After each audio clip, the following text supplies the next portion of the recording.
The word Shia is not new, it is not division, it is not sectarianism. It is a word that Allah Himself used in the Quran. Allah says, "And most surely Ibrahim was among his Shia, and about Musa. One of his Shia cried out to him for help." The Messenger of Allah also spoke of Ali and his Shia.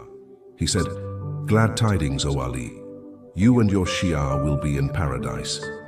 Shia means followers, followers of the divinely appointed guides, the rope of Allah. To hold on to them is to remain united upon truth.